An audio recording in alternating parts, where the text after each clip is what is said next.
Welcome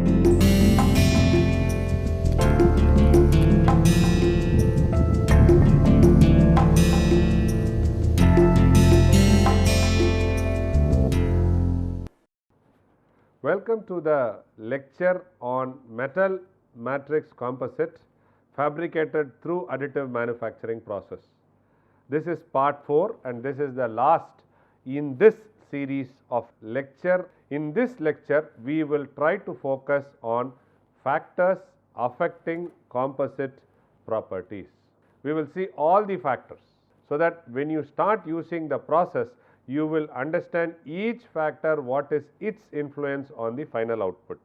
The factors affecting composite properties are mixing of matrix and reinforcing elements, the size of the reinforcing elements, decomposition temperature, viscosity and pore formation, volume of reinforcing elements and pore formation, buoyancy effect and surface tension force. So, first is mixing of matrix and reinforcing elements. So, here we are looking at volume fraction and we are also looking at how is the mixing happening between the matrix and the reinforcing. When we talk about size, what is the size factor of comparison between the matrix powder and the reinforcing powder? Decomposition temperature, at what temperature the matrix will melt, and at the same temperature we should also make sure that TIC or the reinforcing agent they split or they are stable at that phase. Viscosity helps in deciding what will be the flowing property of the material which is melt. The volume of reinforcing elements are very important, which will try to talk about varying volume fractions. Buoyancy effect and surface tension in turn will try to talk about balling effect and other things. When we talk about mixing of the matrix and reinforcing agents, both the metal powder and the reinforcing ingredients are mixed or ball milled at the commencement of the composite manufacturing. The mixing combines powder particle, unlike ball mill which uses stainless steel balls. The ball to powder ratio must be maintained. There is an important factor which is called as ball to powder ratio. The temperature and the inherent atmosphere are used to safeguard the mixing and milling environment. Mixing is separate and milling is separate. Milling means you have a ball, between these two balls the particle goes in, it gets strain hardened and then it shears into smaller particles. Milling can cause significant plastic deformation such as crystal flaw, which increases strain and lattice core energy. So, when we are trying to take a particle, when you repeatedly hit it or do an impact load, it undergoes strain hardening. Ductile material undergoes a lot of strain hardening, and once it has reached a major strain hardening, it will then try to shatter. So, it converts from a ductile failure to a brittle failure. So, it shatters. When it shatters, it makes the size small. So, that is what we talk about is a plastic deformation such as crystal flaw, which increases the strain and lattice core energy. Before low angle grain boundary occurs, the lattice discharge energy through dislocation, relocation. Before low angle grain boundary. Low angle grain boundary is also one wherein which they talk about with respect to an angle less than 20 degrees or 30 degrees. The lattice discharges energy through dislocation, relocation. Milling time increases deformation.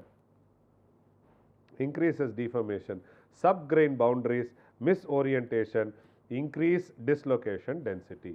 More and more milling time, more and more deformation.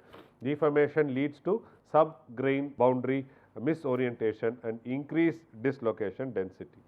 Misorientation becomes high angle grain border and finer grains. Misorientation is also an important parameter. When it tries to be milled for a longer time, it undergoes misorientation.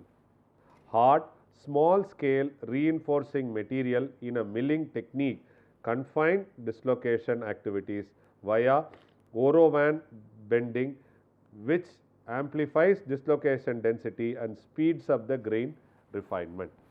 When we have ductile, it is going to take a longer time. When we have a hard, small scale reinforced material, by milling it is going to break very fast. Due to dislocation density saturation, the crystal lattice reaches its minimum unaltered level during milling. Long grinding time shatters the mixing material. The plastic deformation and stress concentration near reinforcing particle enhances the dislocation density, which can originate extend cracking of fracture of material, leading to homogeneous reinforcement distribution. Next is size of reinforcing element. Size and volume of reinforcing element affects the microstructure, densification, hardness, toughness and wear.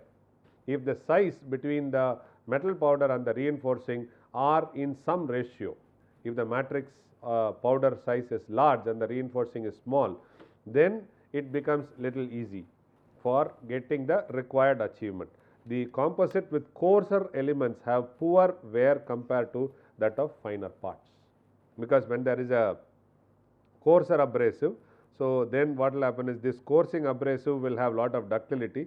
So, this will undergo wear, and once it is wear, these particles also will chisel off. So, the composite with the larger coarse elements have poor wear resistance as compared to that of finer parts. During laser processing, the redeposition rate of finer TIC reinforcing element is higher. So, if we have TIC, larger TIC, smaller TIC, coarser TIC, finer TIC. Finer TIC reinforcing element is higher, leading to improved TIC element dispersion with the matrix and increased solidification. Reduced particle size improves melting and solidification by increasing surface contact between particles and matrix. Finer TIC reinforced composites have strong interfacial connections, improved densification, decreased spalling from wear out surface and stronger wear resistance. When we talk about the size of reinforcing element, composite reinforcing with coarser TIC components may swell and separate particles from the wear out surface under shear. So, pull out will happen very easily. So, under shear stress it will come out, resulting in poor wear resistance. So, we will always look for a small finer TIC component. The shape and the size of reinforcing component can affect the AM composite fracture toughness, because the toughness is basically depending upon the size of the grain and the reinforcement. The toughening mechanism of TI-TIB composite is best represented by 3DQCN, which we saw in our lecture discussion, and finer TIB reinforcing with the increasing power. This includes 3DQCN TIB TIN composite. Cracks may be propagated along the TI grain boundary and TI grains or TI grains through the grain bound or along the grain boundary or within the TI grains. The growing cracks are blunted and deflected by 3DQCN ductile TIB area. Crack creation and propagation requires extra fracture energy and increases composite toughness. So, this is what it is, the load is there. So, you have TI matrix, these are all the grain boundaries, and this is a slip plane which happens. So, you can see here, and here are crack and here are the crack branching. So, right, these are crack branches which are there. So, in the same way, when I have it load, when I have it with TIB and TC, so TIB is this. So, you have TIB which is there, and then you see the crack which is going, the branching whatever happens and how does it go. So, these are all crack branching, this is crack branching, and the crack tip blunting, this is the TC, this is and this is the inter cracking IC, this is transverse cracking. So, you see here there is a blunt tip crack blunting. So, the crack tip blunting is happening here.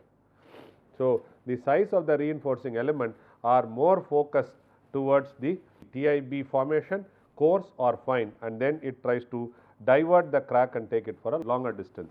So, the failure will not happen so easily.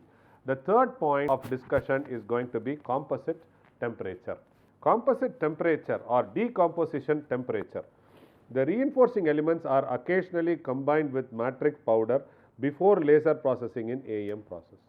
If reinforcing material have a high decomposition temperature and a large particle, they may not dissolve during the laser processing.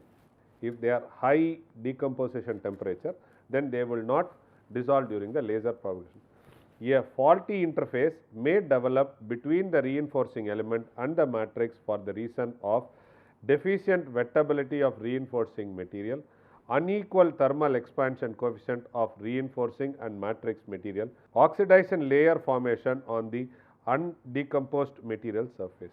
So, these are the three things which are there: deficient wettability of the reinforcing material, unequal thermal expansion coefficient of reinforcing and matrix material.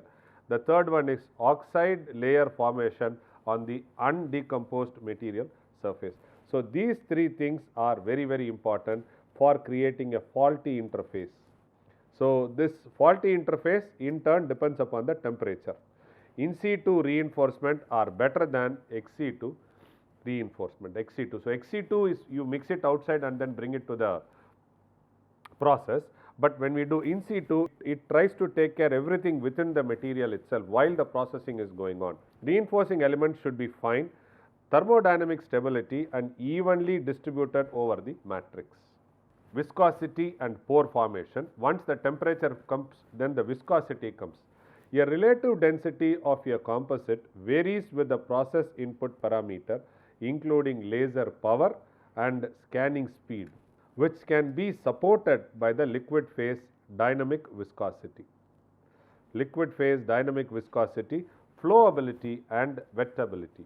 A relative density of the composite varies with the process input parameters including laser power, scanning speed and which can support the liquid for dynamic viscosity. There is something called as static viscosity, there is something called as dynamic viscosity. In laser powder bed fusion, the laser beam melts the powder combination. There are two things, right? The matrix is there, the reinforcing is there, both gets melt and then the laser beam melts the powder combination.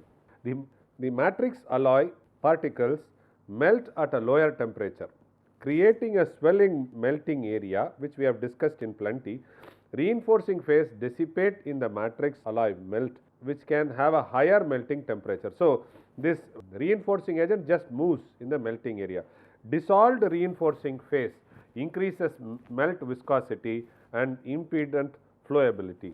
The dynamic viscosity for a composite melt clarifies the temperature dependency of viscosity.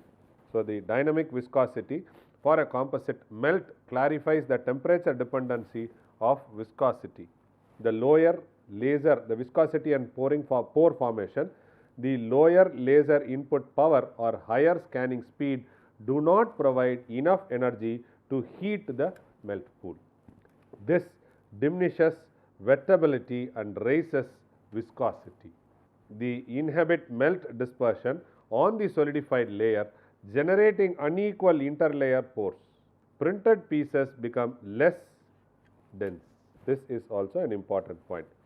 The melt dispersion of the solidified layer, generating unequal interlayer pores, they are formed here. Constant laser scan speed with higher laser power and constant laser power with lower scan speed enhance the melting temperature to low viscosity, improve flowability, wettability and increase density. Finally, the lower scan speed offers a longer melting period, allowing the melt to combine with the successful layer and heal, minimize the sample porosity. The volume of reinforcing elements and pore formation.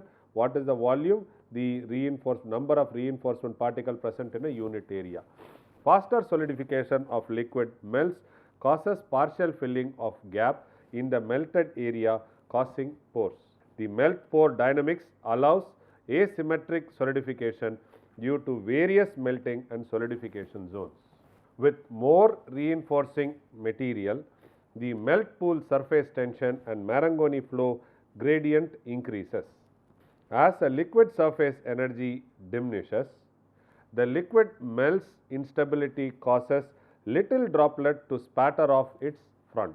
More reinforcing element increases liquid instability and thermocapillary force. The laser scanning, when liquid flow moves from the perimeter to the middle of the melt, the liquid spheroids as it approaches the laser beam. This makes pore. During laser scanning, when the liquid flow moves from the perimeter to the middle of the melt, the liquid spheroids as it approaches the laser beam. This makes pore bigger.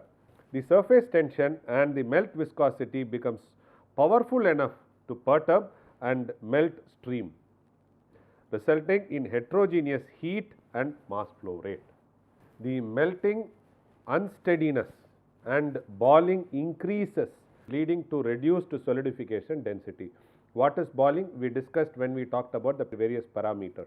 Finer TIC reinforced ferrous composite have lesser porosity than coarser ones. Melting point declines with particle size. All at low temperatures, particles combine, resulting in greater density and lesser porosity, creating a liquid phase. Because of liquid phase, it can flow, it can get consolidated. Before laser melting, reinforcing material are milled, which cause them dispersion and size variation. Narrowing the particle size distribution of finer TIC component affects density.